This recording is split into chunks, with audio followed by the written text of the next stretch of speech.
첫째, 토지거래 허가구역과 규제지역을 확대 지정해서 가수요를 차단하겠습니다. 주택담보대출 한도를 15억 원 초과 25억 원 이하 주택은 4억 원으로 25억 원 초과 주택은 2억 원으로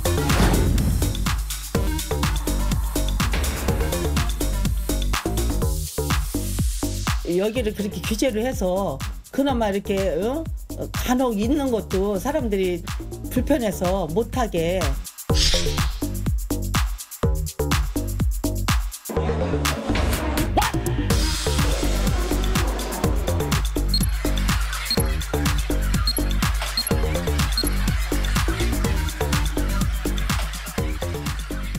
이번 순서는 날 것 그대로의 라이브 토크쇼 이슈박 코너입니다. 한 달 됐죠. 그 11호 초고강도 이 대출 규제 부동산 그쵸. 대책이 한달 나온 지. 됐네요. 자, 이 한 달 사이에 서울 집값 잡혔을까? 아리까리합니다. 이 지역별로 다르다, 뭐 양극화됐다, 다극화됐다 이런 얘기 나오는데 네. 실수요자들이 특히 혼란스러워하고 있습니다. 맞습니다. 궁금하신 부분 많을 텐데 오늘 이분들과 이야기 나눠보겠습니다. 부동산 전문가 두 분입니다. 빠숑 김학렬 대표, 제네시스 박민수 소장 나오셨습니다. 안녕하십니까? 안녕하세요. 안녕하세요. 먼저 이 대출 규제 여쭤보기에 앞서서 두 분 지금 굉장히 좀 닉네임이라고 그러나요? 특이합니다. 제네시스 박 네. 대표님 그리고 빠숑 소장님. 뭐 이름 왜 이렇게 지으신 거예요? 저는 이제 제네시스 이제 많은 사람들이 차 말씀하시는데 차는 아니고 네. 창세기라는 뜻이 있잖아요. 그렇죠. 부동산으로 좀 다른 삶을 살고 싶었어요. 그래서 저는 이제 평범한 직장인인데 네. 이렇게 SBS도 나오고 좋네요. 그렇죠? 창세기적인 삶을 살고 계시다. 네네. 왜 빠숑이십니까? 제 이름이 항렬인데 네. 열이 좀 열정적인 뜻이잖아요. 네. 열정의 패션이고 패션을 이제 빠숑으로 제가 표현한 거죠. 패션을 빠숑이다. 제가 또 존경하는 분이 앙드김 선생님이신데 그분이 네. 패션을 빠숑이라고 발음하셨었거든요. 그랬었네. 네. 그럼 저희는 오늘 어떻게 호칭을 해야지 편하실까요? 빠숑과 제네시스라고 할까요? 예, 뭐 편하게 하시면 될 것 같습니다. 알겠습니다. 그러면은 네. 먼저 빠숑 소장님한테 여쭤보도록 하겠습니다. 네. 오늘 기사예요. 이 서울 아파트 평균 매매 11월 들어서 올해 중에 가장 비쌌다. 그래서 뭐 평균이 15억 6천만 원이었고 지난달 10월하고 비교해서도 3억 이상 올랐다. 이런 기사가 났어요. 네. 근데 또 생각해 보면 이 문재인 정권 때 막 5만 군데에서 집값이 다 올랐던 것과는 다르게 지금은 또 오르는 데만 오르지 안 오르는 데는 또 안 오르는 것 같아서 이게 뭐 집값이 지금 오른다는 건지 뭐 평균의 함정인 건지 이게 좀 궁금하거든요. 네. 그냥 딱 평가해 주시면 지금 집값이 11호 대책 이후에 올랐다고 보십니까? 아니면은 뭐 제대로 가고 있다고 보십니까? 참 오른 아파트가 있고 네. 오르지 않은 아파트가 있고 섞여 있고요. 그래서 비싼 것들만 올랐거든요. 네. 그러니까 네. 평균으로 보면 오른 것처럼 보이겠죠. 근데 분명히 아마 원래 비쌌던 것들은 더 올랐고요. 네. 오르지 않았던 것들은 오히려 조정되거나 거래량이 더 급감했거든요. 네. 그래서 전반적인 분위기는 그렇게 좋은 편은 아닌데 네. 비싼 것들만 신고가가 갱신되고 있다. 그렇게 좀 보시면 될 것 같아요. 그래서 지금 뭐 자료 화면 보시면 어쨌든 거래 금액은 오른 것처럼 보이지만 평균 가격이 그러하다라고 말씀을 주셨습니다. 근데 거래량은 어쨌든 확실히 확 줄었습니다. 뭐 70% 줄어들었다라고 하는데 아예 거래량이 0%인데도 있더라고요. 이게 지금 안정됐다고 봐야 하는 건지 아니면 거래 절벽이니까 오히려 불안하다 해야 하는 건지 어떻게 보시나요? 일단 개인적으로 안정은 아닌 것 같습니다. 네. 왜 그러냐면 대책 이후 일주일 같은 경우에는 98%가 급감을 했고 지금 같은 경우는 말씀하신 것처럼 70%가 급감을 했는데 사실 이게 거래량 자체가 없다는 거는 팔고 싶은데 잘 안 팔리는 거예요. 네. 그리고 이제 매수자도 이렇게 좀 없고, 그럼 이렇게만 놓고 보면 정부가 원하는 대로 좀 가는 것 같은데 네. 최근에 한 달 정도 지나서 우리가 소위 말하는 강남 3구 이렇게 중심지를 보면은 그 중에는 한 절반 정도가 신고가입니다. 그러니까 오히려 가격이 올랐어요. 네. 그러니까 거래량은 굉장히 작은데 오히려 아까 말씀하신 것처럼 오르는 지역만 좀 오르는 굉장히 좀 기이한 이런 현상이죠. 네. 과거 22년, 23년 하락기 때 보면은 우리가 이제 집값 어떤 척도로 보는 잠실 같은 경우 대단지 많이 있지 않습니까? 그런 경우에는 하락기 때 좀 거래가 되거든요. 네. 근데 그 인근에 나홀로는 잘 안 된단 말이에요. 네네. 그러면 그 나홀로 그런 아파트들이 좋은 집이라서 그런 건 아니고 상대적으로 오히려 좋은 집들이 하락기에도 거래가 된다. 그리고 그 이후에는 아시는 것처럼 오히려 가격이 올랐습니다. 그때랑 좀 다른 모양새다 지금. 네, 그렇지만 거래량은 좀 작지만 오히려 될 아파트만 오히려 가는 그런 부분이 좀 더 강화될 것 같습니다. 그러니까 여기서 나온 말이 똘똘한 한 채라는 이야기인 그렇죠. 거잖아요. 네. 이게 참 부동산 대책이 강해질수록 왜 이렇게 되는 건지 참 답답합니다. 뭐 양극화가 아니라 이젠 다극화다 이런 말씀 저희가 앞에서 들었었는데 거래량을 봐도 강북은 떨어졌는데 뭐 규제를 받고 있는 강남 3구는 말씀 주신 것처럼 오히려 더 활성화되고 있는 것처럼 보여지기까지도 하고요. 근데 이게 정부가 그린 그림이 아닐 텐데 당연히 네. 부작용이라고 봐야 하는 걸까요? 제가 25년 동안 부동산 연구원 생활을 하고 있는데 이게 노무현 대통령, 문재인 대통령, 이재명 대통령 때 거의 반복되는 일입니다. 이게 뭐 정권 잘못은 아닌 것 같고요. 네. 타이밍이 조금 운이 없었다라고 볼 수밖에 없는 타이밍이었었고요. 근데 이제 노무현 대통령, 문재인 대통령, 이재명 대통령과 좀 다른 게 뭐냐면은 갈수록 그 수요는 많아지는데 공급이 적어져요. 그러니까 네. 지금이 제일 좀 어떻게 보면 운이 없는 타이밍인 것 같고, 그리고 이제 똘똘한 한 채를 말씀하셨기 때문에 이 세 정부의 공통점이 다 규제를 했거든요. 네. 규제를 한다는 것이 결론은 한 채만 사라거든요. 한 채만 사야다 보니까 결국은 지금 샀을 때 미래 가치가 올라갈 수 있는 것들을 선택하다 보니까 서울로 집중될 수밖에 없을 것 같고, 네. 서울을 사기 위해서는 한 채만 사야 되다 보니까 지방 걸 팔아야 되고, 혹은 네. 서울의 외곽지를 팔아야 되고, 경기도의 외곽지를 팔아야 되고, 결국은 계속 비싼 곳들만 수요가 집중되는 현상들이 반복될 수밖에 없는 것 같고요. 근데 이것이 정부가 의도를 했느냐라고 했을 때는 의도한 것 같지는 않아요. 그쵸. 근데 결론적부터 말씀드리면은 계속 정부가 규제 정책을 하면 할수록 결국은 한 채에 대한 집중도는 높아질 수밖에 없다라고 하는 역설적인 결과가 나오는 거죠. 학습 효과라고 볼 수 있는 거잖아요. 그렇죠. 그래서 아마 이제 아까 박민수 대표님께서도 말씀하셨다시피 비싼 것들이 더 많이 올랐거든요. 네. 그러니까 과거에 어설프게 이건 내 거는 안 올랐는데 이제 오르겠지라고 그냥 버텼던 분들은 손해를 봤던 것들이고, 내 게 안 올랐기 때문에 이걸 팔고 올랐던 것들을 추경하셨던 사람들은 수익을 본 것이죠. 그러다 네. 보니까 앞으로도 계속 학습 효과 때문에 결국은 오르더라도 더 비싼 걸 사려고 하는 수요층들은 더 많아질 것이다. 그렇게 볼 수밖에 없을 것 같아요.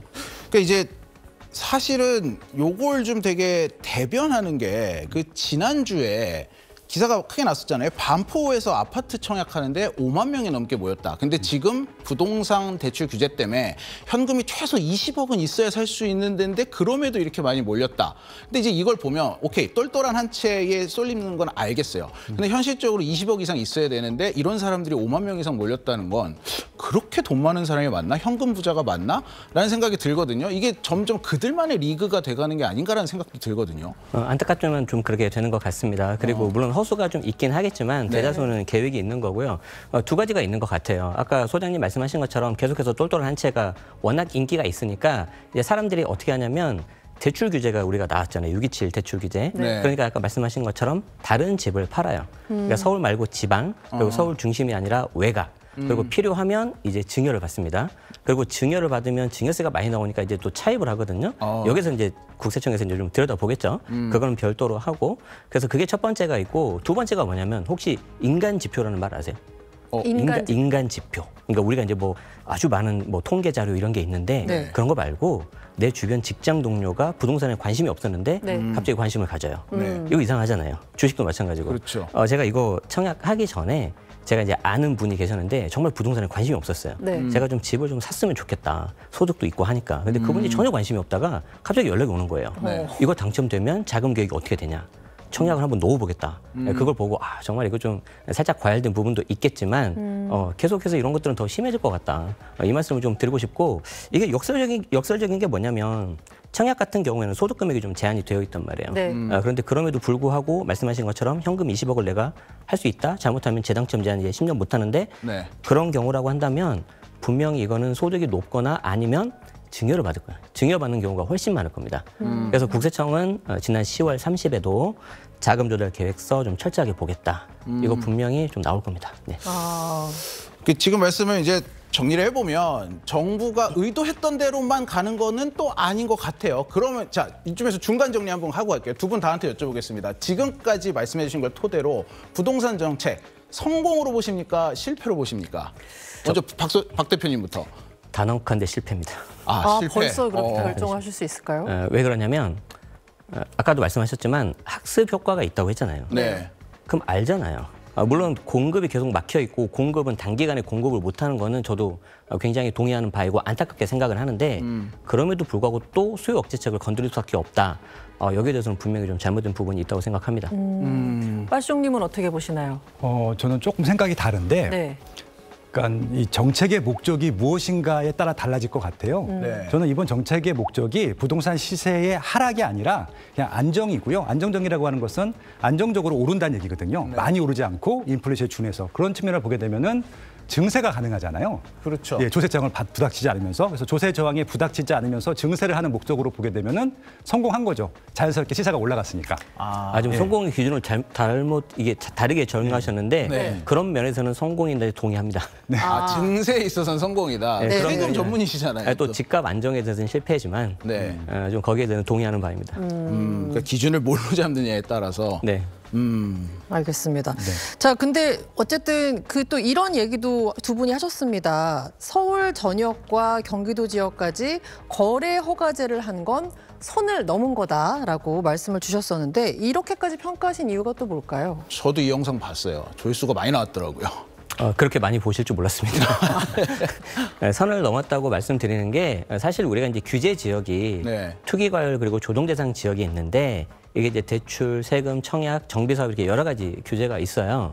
이것과는 별도로 토지거래 허가구역이 있습니다. 네. 토지거래 허가구역은 말 그대로 사전에 허가를 받는데 사실 개인적으로 조정 대상 지역을 이렇게 서울 다 묶는 것도 저는 좀 심하다 이렇게 생각을 했는데 조정 대상 지역 플러스 조정 대상 토지거래 허가구역까지 다 묶었거든요. 이거는 좀 너무 좀 심하다라고 말씀드리고 결정적으로 지금 일부 행정소송 들어가고 있는데 네. 조정 대상 지역 거기에 대해서 좀 소송이 좀 들어가고 있잖아요. 네. 저는 오히려 조정 대상 지역보다 토지거래 허가구역이 더 문제라고 생각을 하고 있어요. 여기에 대해서 아마 명확한 근거를 못 낼 겁니다. 그럼 소송에서 정부가 질 수도 있다 이렇게 보시는 거예요? 그런데 아무도 지금 현재 관심이 없죠. 조정 대상 지역은 정량적인 지표가 있고 네. 토지거래 허가구역은 정성적인 지표로 하거든요. 네. 여기에 대해서는 좀 문제 제기가 별로 없는데 오늘을 계기로 좀 한번 관심 가지시면 더 좋겠습니다. 자, 결국 정부가 쓸 수 있는 마지막 카드는 세금이다 이런 얘기가 있는데 이거는 또 무슨 얘기일까요? 이미 이번에 답안지를 공개를 했어요. 네. 이제 우리가 이제 기출문제를 보면 기출문제 그대로 나오냐 아니면 좀 변형을 할까 이거 좀 보는 거잖아요. 네. 이번에 좀 불수능이었다고는 하는데 네. 우리도 이제 이걸 보면은 아까 소장님 말씀하신 것처럼 3번 연속 규제책을 보면서 학습 효과가 돼 있었는데 여기에 대해서 조금 이게 조심해야 되는 게 뭐냐면 토지거래 허가구역을 전체 서울 그리고 경기도 12개 이렇게 묶는 거는 처음입니다. 그래서 이건 우리가 가보지 않은 길이에요. 네. 그래서 여기에 대해서는 좀 우리가 좀 조심할 필요가 있다. 좀 관망할 필요는 있다. 내년 최소 7월까지는 볼 필요가 있는데 어떤 부분을 조심해야 한다고 말씀하시는 걸까요? 네, 좋은 지적입니다. 보도자료에 뭐라고 나왔냐면 네. 아주 작게 나왔어요. 한 반에 반 페이지 정도. 네. 근데 저는 그게 제일 중요하다고 생각하는데 부동산 세제 합리화라고 쓰여 있고 합리화. 합리화. 네. 보통 이제 합리화라는 말 나오면 세금이 올라가는 거예요. 네. 참고하시면 돼요. 자, 합리화라는 말이 나와 있고 관련된 연구 용역 플러스 관계부처 TF를 거쳐서 조만간 발표하겠다. 그러니까 무슨 말이냐면 우리가 규제적은 이번에 다 묶었는데 네. 아직 시작도 안 했다. 그런 그런 거예요. 자, 그럼 이제 언제 나올지가 그리고 어떻게 나올지가 궁금하잖아요. 네. 그런데 627, 1015 내용을 보면은 세게 나올 가능성이 높죠. 그렇죠. 그럼 이제 언제 나올지만 알면 되는데 내년 늦어도 7월까지 나올 거예요. 왜냐하면 매년 7월 달에 세법 개정을 해요. 그리고 이제 6월 달에 마침 지방선거가 있기 때문에 네. 6, 7월 정도에는 늦어도 나오지 않을까. 그래서 혹시 유주택이신 분들은 그걸 보고 좀 뭔가 의사결정하셔도 저는 괜찮을 것 같다. 이 말씀 드립니다. 보유세도 포함인가요? 보유세뿐만 아니라 개인적으로는 다 건드릴 것 같습니다. 아예 대대적인 좀 개편을 하지 않을까 싶습니다. 자, 빠숑님의 생각은 어떠신지도 궁금합니다. 저는 세제를 그렇게 크게 건들지 것 같지는 않아요. 네. 또 정반대의 입장이시죠. 예, 왜냐하면은 어차피 시세는 올라갈 거라서 네. 네. 굳이 세금을 강화하지 않아도 세금은 많이 거둘 수 있을 것 같거든요. 네. 자연스럽게 그냥 시세가 올라가는 것들로 그냥 증세를 할 것 같다는 생각이 들고요. 또 내년에 이제 6월 3일 날 지방선거가 있는데 네. 그 전까지는 이제 취득세, 이제 보유세, 양도세 부분들이 있는데 좀 걸리는 부분들이 두 가지거든요. 그러니까 네. 취득세 중과 부분이 있는데 취득세 중과 부분에 있어서는 좀 지방 부동산이 굉장히 문제가 있어요. 그래서 네, 네. 지방 부동산을 한 채라도 더 사게 하려면은 취득세 부분에 대한 좀 완화가 필요하거든요. 오히려 저는 역으로 지방 부동산에 대해서는 취득세 완화가 좀 필요하지 않나. 그리고 이것들을 검토하고 있지 않나라는 좀 기대를 해보고 있고요. 보유세는 내년에 일단 안 건듭니다. 안 건드는데 이제 양도소득세가 내년에 5월 9일자로 양도세 중과가 유예가 돼 있는데 그것들을 연장할 건지 아니면 이제 중단할 건지 중단하게 되면은 이제 중과가 되는 부분들일 텐데 그 부분들만 보고 있는데 만약에 이것들을 연장하고 하지 않게 중단해버리게 되면은 매물은 더 잠길 거거든요. 그러면 이제 아마 가격이 더 올라갈 겁니다. 그래서 가격이 올라가길 바라게 되면은 중단을 시킬 것이고, 예, 가격이 어느 정도 안정되게 올라갈 걸 기대한다면은 유예를 시킬 것이고, 뭐 그렇게 예측을 하고 있습니다. 그래서 오히려 좀 세목을 바꿔서 세금을 중과하기보다는 시장의 반응들을 보면서 결정하지 않을까 그렇게 예측을 하고 있습니다. 둘 중 하나는 되지 않을까요? 우리 것이다, 우리 것이다. 예, 우리 헌터스에서. 네, 그걸 결정하는 게 이제 우리의 몫이라서 어렵습니다. 네, 5대5로 짚어드렸습니다. 자, 지금까지는 이제 저희가 집을 갖고 있거나 사려는 분들의 입장에서 얘기를 했다면 이번에 이제 세입자도 사실 굉장히 많잖아요. 맞습니다. 최근에 이제 뭐 정부에서 아니라고 하긴 했습니다만 전세 세입자 3+3+3 제도를 검토하겠다 막 이런 얘기까지 나오면서 재밌는 청원이 하나 올라왔더라고요. 세입자를 1차 서류 심사하고 2차 면접을 보고 3차 6개월 동안 인턴 세입자 생활을 하게끔 한 후에 이들을 세입자로 받아들일 수 있도록 법제화해달라는데 이게 결국 이제 세입자도 빡빡해진다는 얘기잖아요. 이 빠숑님, 이게 법제화 초안이 올라오긴 했지만 현실성이 있는 얘기입니까? 네, 뭐 현실성이 있을 수도 있다고 생각이 드는데 1번, 2번까지는 가능할 것 같은데 3번은 안 될 것 같고 인턴은 안 될 것 같습니다. 그렇죠. 예, 인턴은 또 돈도 줘야 되기 때문에. 그렇죠. 예, 근데 아무래도 이제 세입자의 권익을 보호한다는 측면으로 검토를 하는 아닌 것 같고, 이거는 안 될 것 같아요. 왜냐하면은 이제 청원했던 이제 청원이 아니라 이제 이 3+3+3 안을 올렸던 국회의원 대부분이 부동산 쪽 전문 국회의원도 아니고 메인 분들도 아니세요. 그러니까 메인 분들은 다 또 이름을 빠졌거든요. 그러니까 본인들 이름을 안 넣은 거 보니까 안 될 거라고 안 것 같아요. 왜냐하면 국회의원분들이 머리가 좋기 때문에 이게 될 것 같으면 이름을 안 넣을 리가 없거든요. 그렇죠. 그래서 그냥 아마 테스트로 그냥 간만 보려고 했던 아마 정책 위반이었던 것으로 보기 때문에 되지는 않을 텐데 그만큼 지금 세입자들이 어렵다라고 하는 것들로 반증하시면 될 것 같고 아마 내년에는 전세 물량도 줄고 월세 가격도 많이 올라갈 것 같거든요. 그렇죠. 그래서 아마 2026년도는 세입자들한테는 거의 지옥 같은 한 해가 되지 않을까라고 예측을 하고 있습니다. 예. 자, 시간 관계상 마지막 질문이 될 것 같은데요. 두 분께 짧게, 아주 짧게 한 20초 내로 답변 부탁드리겠습니다. 실수요자들은 그래서 지금 집을 살 수 있다는 전제 하에 기다려야 됩니까? 지금 사야 됩니까? 저부터 20초. 네, 사야 됩니다. 진짜요? 사야 되는데 조금만 좀 보십시오. 언제냐면은 올해 말 내년 초입니다. 그때 이제 아까 다주택자 양도세 중과 뭐 이제 다시 뭐 중과가 될지 안 될지는 모르겠지만 그때 관련해서 조금 급매물이 좀 나올 수가 있어요. 그래서 그게 저는 1차 매수 타이밍이라고 보고 있고 두 번째는 어쨌든 토지의 전체 묵은 걸 우리가 가보지 않은 길이에요. 여기에 대해서도 조금 효과가 나타날 수가 있다. 일부 지역은. 그러면 내년 한 6월, 7월 넘어서 하반기 때 좀 좋은 조건 나올 수 있으니까 관망하시되 너무 놔두시면 안 된다. 매수하십시오. 알겠습니다. 자, 올해 말 내년 초 말씀하셨고요. 빠숑님은요? 저는 지금 당장 사야 된다고 생각을 하고 있고요. 예, 늦으시면 안 됩니다. 제가 지금 아예 찍어드릴게요. 추천드릴 텐데 여기가 목동이거든요. 목동 14개 단지는 다 추천입니다. 왜냐하면은 지금 규제 지역이잖아요. 3중 규제 때문에 지금 조합 설립 인가 전에 사야 되거든요. 조합 설립 임박했습니다. 그래서 급매물이 나올 거예요. 두 채나 세 채 갖고 있는 분이 던질 거거든요. 지금 안 잡으면은 평생 후회할 겁니다, 아마. 자, 여러분, 선택은 자신의 몫입니다. 자신의 몫입니다. 네, 아이고 너무 이렇게 강하게 말씀을 주시니까 하나만 더 말씀드려도 될까요? 세금 신경 쓰지 마세요. 네? 예, 세금 신경 쓰지 마세요. 말아라. 세금은 돈을 벌어야 내는 겁니다. 그러니까 돈을 벌지도 않고 세금 때문에 집을 안 산다고 하시는 분들이 있는데 지금은 집을 살 때지 세금을 걱정할 때는 아닌 것 같습니다. 내년에 증세를 해도 내 집 마련이나 좋은 이런 재건축 아파트들은 지금 당장 사십시오. 무주택자만 해당합니다. 무주택자. 유주택자는 또 큰일 납니다. 그렇죠, 그렇죠. 저는 유주택자도 지금 사야 된다고 생각합니다. 알겠습니다. 저 정말 다시 한번 말씀드리지만, 그렇죠. 네, 두 분의 의견을 참고하시고 참고만 스스로 판단하셔서 선택하시기를 저희는 말씀드리고 싶습니다. 네, 두 분 오늘 나와주셔서 감사합니다. 고맙습니다. 너무 감사합니다. 정부가 부동산 대책을 계속 내놓고 있지만 집값이 잡힐 거란 기대는 별로 형성이 안 되고 있는 상황이죠. 네, 이 지난달 전국 주택 매매 소비 심리 지수를 보면 120.8로 전월 대비 3.3포인트 올랐는데요. 규제 이후에도 집값이 계속 오를 거라는 심리는 계속되고 있습니다. 부동산 시장 소비심리지수가 뭐냐면요. 이 국토연구원이 매달 마지막 주에 전국 152개 시군구에서 영업 중인 중개업소와 일반 가구를 함께 조사해서 만드는 지표입니다. 지수가 100을 넘으면 집값이 오를 것 같다. 이 거래가 늘고 있다는 응답이 더 많다는 뜻인데요. 95 미만이면 하락 국면, 95에서 115 사이는 보합 국면, 115를 넘으면 상승 국면으로 봅니다. 이번에 120.8이 나왔다는 건 이 명확하게 상승 구간에 들어섰다는 의미입니다. 특히 이 지역별 흐름을 보면요. 서울은 137.5로 4.1포인트, 인천은 108.9로 6.6포인트, 경기는 120.4.9로 5.7포인트 각각 상승하면서 수도권 전체로 보면 이 전월보다 5.3포인트 뛰어서 127까지 올랐습니다. 비수도권도 113.2를 기록하면서 보합 구간 안에서 이 상승 흐름을 이어갔습니다. 다만 이번 조사는 11호 대책 발표 이전 시장이 과열된 시기까지 포함한 10월 전반 심리를 조사한 결과여서 대책 이후 이 매수 심리가 실제로 꺾였는지는 다음 달 발표에서 더 분명해질 걸로 보입니다.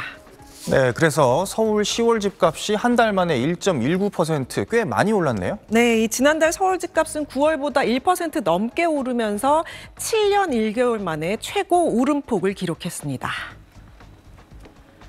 전월에는 이 0%대 상승에 그쳤기 때문에 이번 오름폭은 2배 가까운 수준입니다. 아파트로만 보면 상승세가 더 뚜렷해졌습니다. 아파트 매매 가격 지수는 1.43% 상승해서 전월인 0.58%를 훌쩍 뛰어넘었고 가격 상승이 가팔랐던 6월 수준에 육박했습니다. 전국 평균과 비교하면 4배를 웃도는 수치입니다.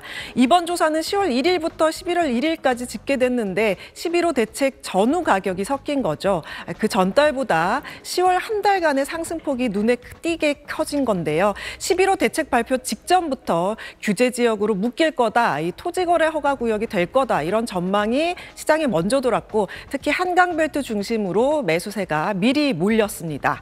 대책 발표 후에도 이 토지거래 허가 구역이 적용되기 전까지 2년 실거주 요건을 피하려는 수요, 이 전세 끼고 사려는 막판 갭 투자 수요까지 더해지면서 10월 집값을 계속 밀어 올렸습니다.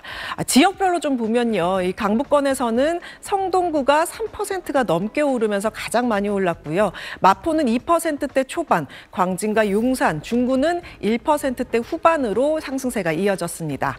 강남권에서는 이 송파가 거의 3% 가까이 오르며 상승폭이 컸고요. 강동과 양천도 2%대 중반, 영등포와 동작은 1%대 중반 정도의 상승세를 보였습니다.